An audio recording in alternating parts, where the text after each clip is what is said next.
नमस्कार दोस्तों, मैं अभिनव श्रीवास्तव आपके अपने चैनल इंग्लिश डोज विद अभी में आप सभी का स्वागत करता हूं। दोस्तों, आज का टॉपिक हमारा जीवन परिचय से संबंधित है और दोस्तों आज हम बात करेंगे उन महान सम्राट और सम्राज्ञियों के बारे में जिन्हें हिंदी साहित्य का सम्राट और साम्राज्ञी समझा जाता है। दोस्तों, आप नाम देख सकते हैं कि जयशंकर प्रसाद जी, रामधारी सिंह दिनकर जी, महादेवी वर्मा जी, सुमित्रानंदन पंत जी और धर्मवीर भारती जी। दोस्तों, जीवन परिचय पर चर्चा तो हम करेंगे, लेकिन एक ट्रिकी वे में, एक ट्रिक के साथ कविता के माध्यम से दोस्तों मैं कोशिश की है मैंने कि उनके जीवन परिचय की कुछ झलक मैं आपको कविता के माध्यम से दर्शाने की, प्रदर्शित करने की कोशिश कर रहा हूं। दोस्तों, मैं अगर वीडियो अच्छी लगे दोस्तों तो उसे लाइक ज़रूर करिएगा और शेयर करिएगा और मुझसे जुड़ जाइएगा। तो आइए दोस्तों, आज की वीडियो की शुरुआत करते हैं अपने पहले नाम से, और पहला नाम दोस्तों आता है हमारा जयशंकर प्रसाद जी। तो दोस्तों, जयशंकर प्रसाद जी की अगर बात की जाए तो उनका जन्म 1889 संवत 1946 में दोस्तों हुआ, और मृत्यु की दोस्तों अगर बात की जाए तो सन 1937 ईस्वी में उनकी मृत्यु हुई। दोस्तों, अब आइए, जैसा कि मैंने आपसे कहा कि मैं आपको कविता के माध्यम से समझाने की कोशिश करूंगा, तो दोस्तों बढ़ते हैं अपने आज के कविता पंक्तियों की ओर। कविताएं जो मैंने कविता दोस्तों यहाँ पर कोशिश की है थोड़ा सा, तो उसको समझते हैं उससे कि काशी वासी दानशील शिवरत्न पुत्र देवी प्रसाद, जिनके सुत हिंदी कविवर के गौरव जयशंकर प्रसाद। कि काशीवासी दानशील। दोस्तों, यहाँ से एक बात सामने साफ आ गई कि काशी के रहने वाले शिवरत्न पुत्र देवी प्रसाद, मतलब देवी प्रसाद जी के पुत्र, अर्थात इनके पिता का नाम देवी प्रसाद था, और जिनके सुत हिंदी कविवर के गौरव जयशंकर प्रसाद, मतलब जयशंकर प्रसाद जी के जो पिताजी थे वो देवी प्रसाद जी थे और काशी के रहने वाले ये थे। अगली पंक्तियां दोस्तों अगर देखें कि संवत 1946, दोस्तों संवत 1946 दोस्तों यहाँ पर लिखा हुआ है, तो इसका मतलब हो जाएगा कि 1946 दोस्तों, 40 और 6 मतलब 46, तो 1946 संवत। कि संवत 1946 विक्रम में जिनका अवतार, छायावादी युग के सृष्टा उच्च कोटि के नाटककार।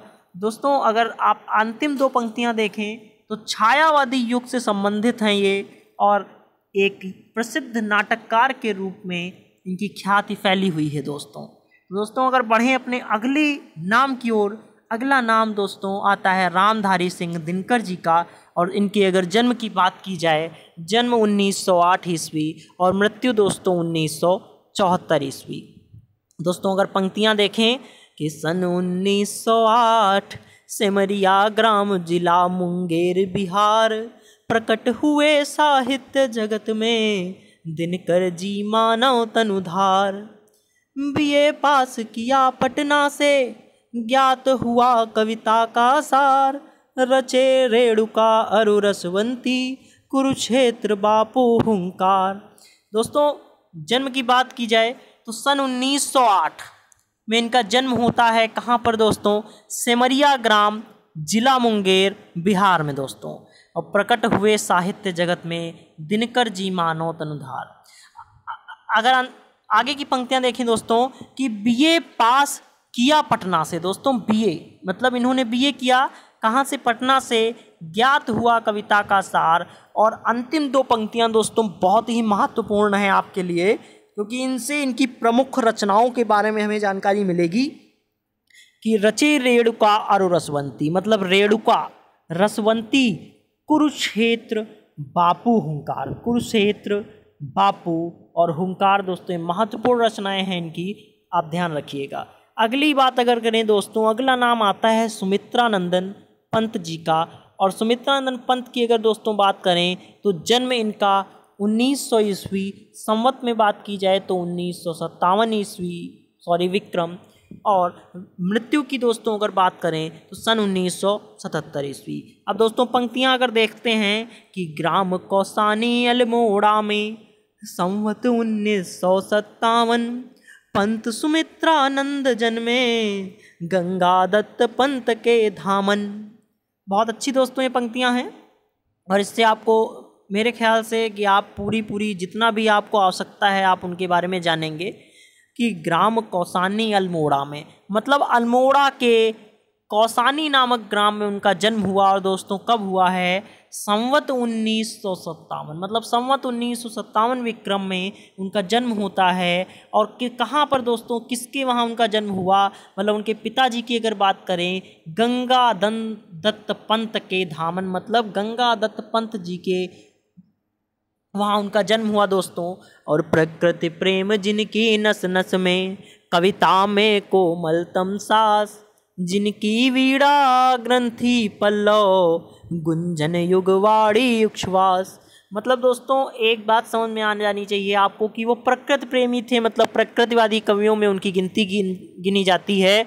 और अंतिम दो पंक्तियाँ महत्वपूर्ण हैं आपके लिए कि जिनकी वीणा पल्लव ग्रंथि पल्लव, मतलब ये तीन रचनाएं बहुत ज़्यादा इम्पॉर्टेंट आ गई और अगली तीन भी बहुत ज़्यादा ही इम्पॉर्टेंट हैं कि गुंजन युगवाड़ी और उच्छ्वास। तो दोस्तों इससे आपको इनकी महत्वपूर्ण रचनाओं के बारे में भी जानकारी मिल रही है। अगर अच्छी लग रही है वीडियो दोस्तों तो प्लीज़ आप उसे लाइक करके शेयर ज़रूर करें और मैक्सिमम लोगों तक पहुंचाएं। अगली बात करें अगर दोस्तों तो अगला नाम आता है महादेवी वर्मा जी का। और महादेवी वर्मा की अगर दोस्तों बात करें तो जन्म 1907 ईस्वी में, संवत की अगर बात की जाए 1964 विक्रम में, मृत्यु 1987 में। अब दोस्तों अगर पंक्तियां देखें कि संवत 1964 था, नगर फर्रुखाबाद, महादेवी सी पुत्री पाए जब गोविंद प्रसाद। मतलब संवत 1964, मतलब 1964 संवत में फर्रुखाबाद में उनका जन्म हुआ।